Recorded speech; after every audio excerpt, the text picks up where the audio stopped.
Kembali menyapa Anda semuanya dalam program Bible Everyday. Hari ini kita sudah mulai masuk di kitab Pengkhotbah. Kitab Pengkhotbah adalah salah satu kitab yang cukup menarik untuk kita gali. Kenapa? Karena kitab Pengkhotbah ditulis oleh Raja Salomo, raja yang dikenal paling berhikmat. Bahkan Alkitab sendiri mengatakan sebelum dan sesudah Salomo tidak ada seorang pun yang memiliki hikmat seperti dia. Namun ketika kita membaca mulai dari pasal pertama hingga pasal terakhir, maka kita akan sangat terkejut ketika melihat tulisan Salomo ini. Sebab tulisan Salomo ini lebih banyak berbicara tentang kesia-siaan. Sebagaimana halnya yang kita pelajari di pasal pertama di kitab Pengkhotbah ini. Judul perikopnya saja ini menunjukkan bahwa betapa kesia-siaan itu menjadi hal yang selalu dipikirkan oleh Salomo. Segala sesuatu adalah sia-sia. Lalu kemudian perikop berikutnya, pengejaran hikmat adalah sia-sia. Saya bacakan kepada Anda ayat yang kedua di pasal pertama ini.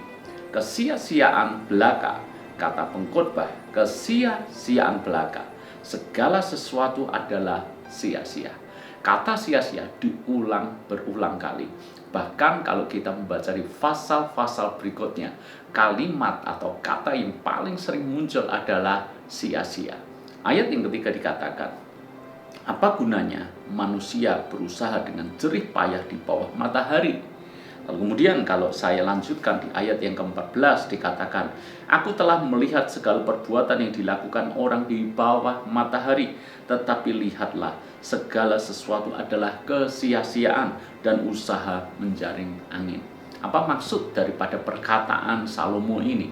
Apa maksud bahwa segala sesuatu adalah sia-sia? Apakah itu berarti hidup kita adalah sia-sia?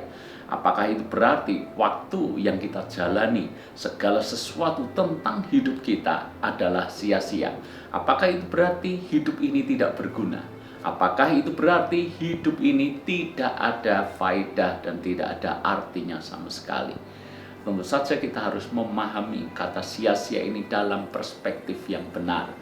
Tentu yang dimaksud oleh Salomo bukan berarti hidup kita tidak berguna, hidup kita tidak berarti, hidup kita sia-sia.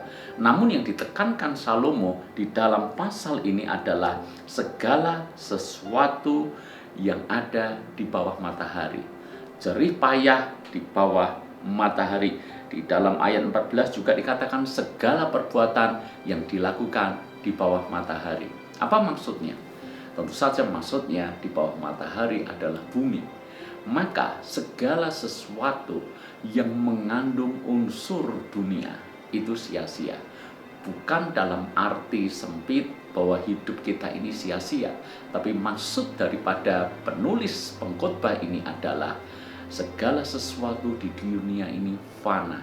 Dan karena di dunia ini fana, bersifat sementara, sungguh adalah sebuah kebodohan kalau kita manusia memusatkan seluruh hidup kita kepada sesuatu yang fana ini. Dengan kata lain, kita perlu mengaitkan dengan apa yang ditulis oleh firman Tuhan, khususnya tulisan-tulisan Paulus, bahwa yang sementara ini fana, sia-sia, tapi sesuatu yang kekal itu berarti. Arti daripada apa yang tertulis di dalam pasal pertama, ayat yang kedua dan ketiga ini, apapun yang ada di dunia ini fana sementara.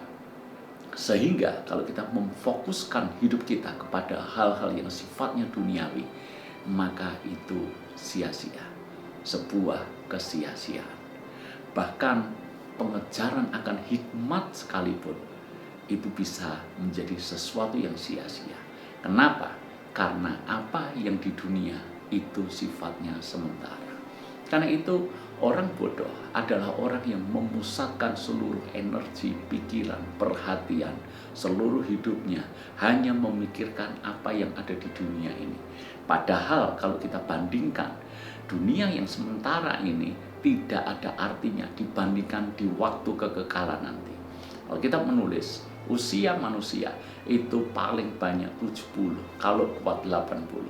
Dan dibandingkan dengan waktu di masa kekekalan, maka ini seperti sebuah fase yang sangat singkat, sebuah fase yang sangat pendek. Firman Tuhan menulis, hidup manusia itu bagaikan uap. Kelihatannya terlihat, tapi begitu terlihat, lalu kemudian lenyap. Seperti bunga yang dia bermekaran, tapi siang harinya sudah layu.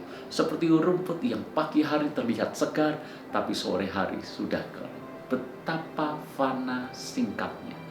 Maka jangan pusatkan hidup kita hanya mengurus sesuatu yang ada di dunia. Kita mau cari gelar, kita mau cari jabatan, mau setinggi apa. Toh pada akhirnya ketika kita mati, itu tidak kita bawa. Kalaupun sebagai sebuah penghargaan, itu hanya melengkapi gelar saja di deretan nama kita. Lalu kemudian, kalau kita mau mengejar uang, kita mau mengejar kekayaan yang lebih banyak dan lebih banyak lagi, pada akhirnya ketika kita mati, toh kita juga tidak membawa apa-apa. Bayangkan, untuk sesuatu yang fana ini, kita habiskan seluruh hidup kita untuk kita curahkan ke dalamnya. Itu sebuah kesia-siaan. Demikianlah kata pengkhotbah, kata Raja Salomo, orang yang paling berhikmat, orang yang paling berhasil di dalam hidup. Ingat, kalau Salomo saja mengatakan bahwa segala sesuatu di dunia ini sia-sia, bagaimana mungkin kita yang belum apa-apa, kita yang bukan siapa-siapa, justru kita memfokuskan sesuatu kepada yang sia-sia. Arahkan hidup kita kepada sesuatu yang bernilai kekal. Arahkan hidup kita kepada perkara-perkara rohani. Itu nilainya kekal. Dan sesungguhnya itu yang penting dan berarti di dalam hidup ini. Tuhan memberkati.